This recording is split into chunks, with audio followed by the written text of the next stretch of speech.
An original podcast from podlatino.com.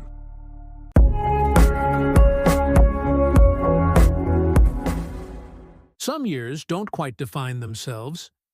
They're not the beginning of something or the end of something. They're the moment, just before everything shifts.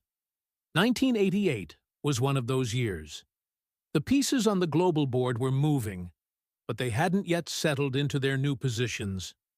The Cold War was still there, though without the same frozen rigidity it had carried at the start of the decade. Some boundaries were beginning to give. Some ideas that had seemed immovable were starting to show cracks.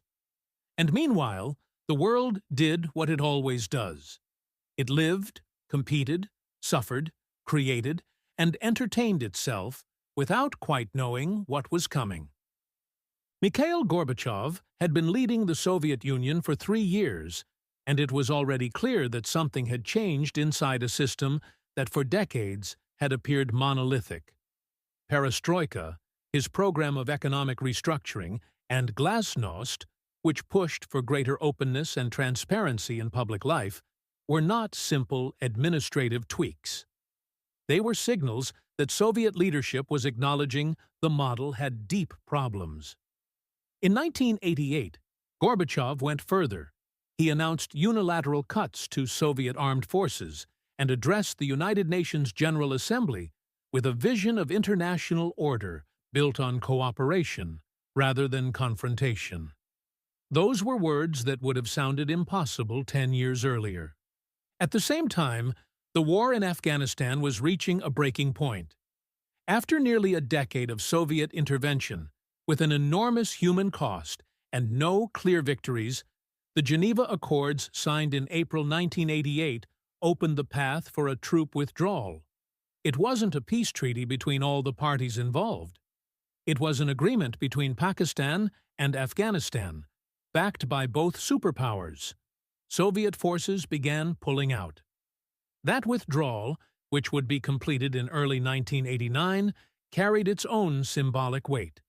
The Soviet Union was acknowledging it could not sustain that effort indefinitely. For many analysts at the time, it was one of the first concrete signs that the global balance of power was shifting. While all of this was unfolding geopolitically, the planet gathered in Seoul for the Summer Olympics. South Korea had been devastated by war in the 1950s and had spent decades under military dictatorship. In 1988, the country hosted the Games for the first time in its history and used them as a showcase to the world. It was a demonstration of a remarkable economic transformation and of a society that had taken real steps toward democratization in the months leading up to the event. The Seoul Games were also the most inclusive up to that point in terms of participating countries. Most of the world showed up together, including the Soviet Union and the United States, which had boycotted each other's games in 1980 and 1984.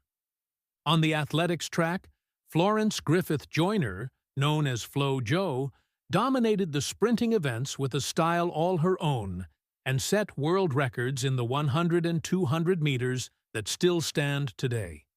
But the image that burned itself into memory wasn't hers. It was Ben Johnson's. The Canadian sprinter of Jamaican descent crossed the finish line in the 100 meters with a time that seemed almost impossible. 3 days later, he tested positive for stanozolol. His gold medal was stripped. It became one of the most resonant sports scandals of the 20th century, not only because it involved one of the most watched events in track and field, but because it forced an uncomfortable conversation about how far the use of performance-enhancing substances had spread in elite sport. The year also had its tragedies, and they deserved to be named without sensationalism. In July, the American guided missile cruiser USS Vincennes shot down a civilian Iranian aircraft, Iran Air Flight 655, over the Persian Gulf. All 290 people on board were killed. The incident took place in the context of the long and devastating war between Iran and Iraq, which in August of that same year reached a ceasefire brokered by the United Nations. That conflict, which had started in 1980, had cost hundreds of thousands of lives and left both societies exhausted. The ceasefire didn't resolve anything at its roots, but it stopped the machinery of destruction. In December, a Pan-American Airlines flight traveling from London to New York exploded in mid-air over the Scottish town of Lockerbie. All 259 people on board were killed, along with 11 residents of the town who died when debris fell on them.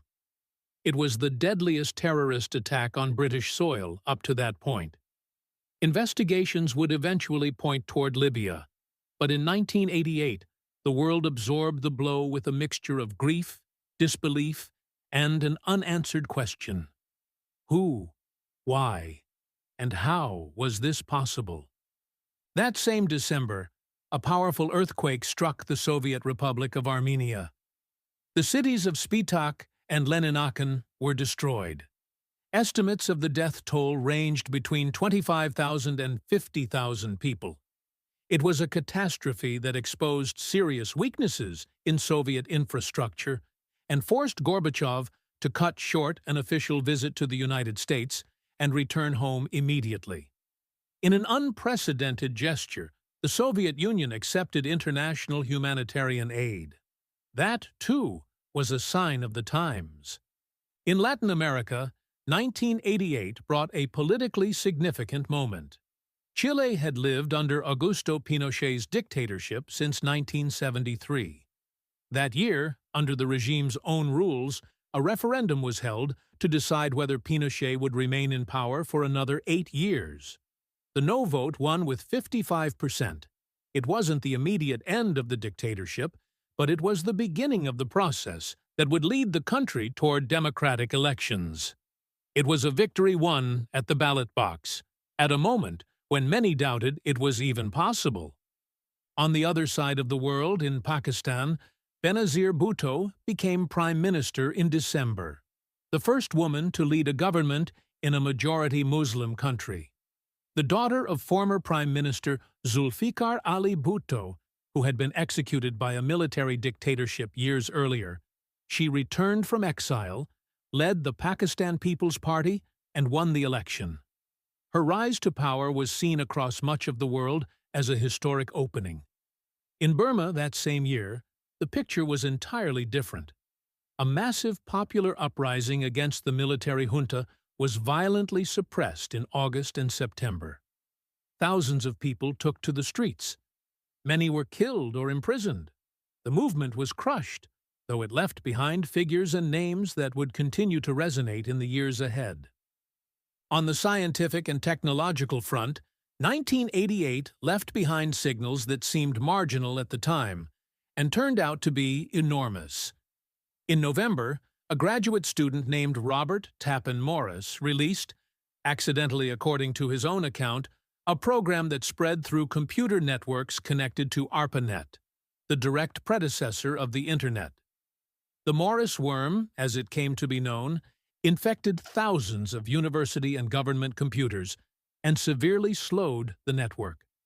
It was one of the first large-scale cybersecurity incidents in history.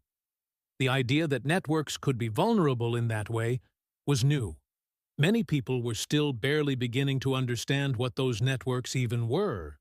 That same year, the Intergovernmental Panel on Climate Change, the IPCC, was established by the United Nations and the World Meteorological Organization.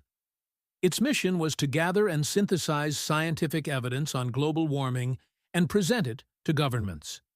In 1988, the issue wasn't on the public agenda the way it would be decades later, but the creation of the panel signaled that within the scientific community, the concern was real and growing.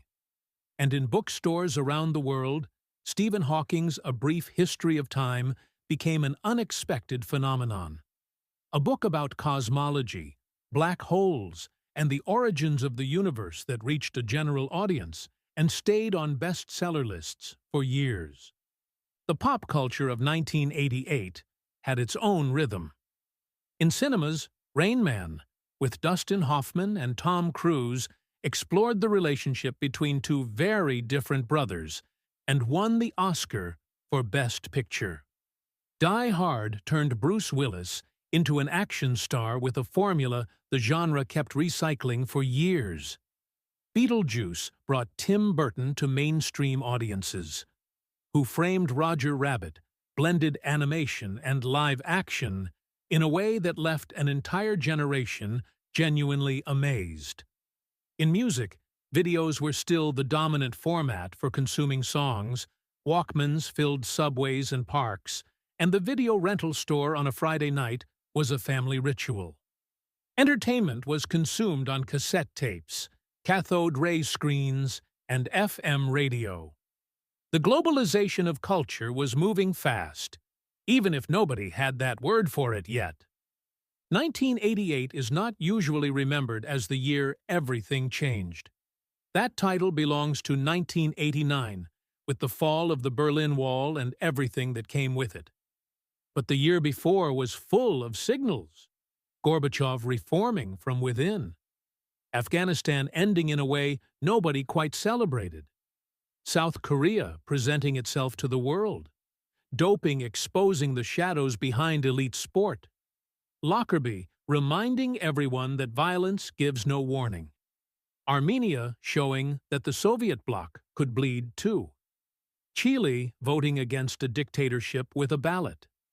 A woman reaching power in Pakistan. A computer network compromised for the first time at scale. Climate entering the scientific agenda. All of that happened in a single year.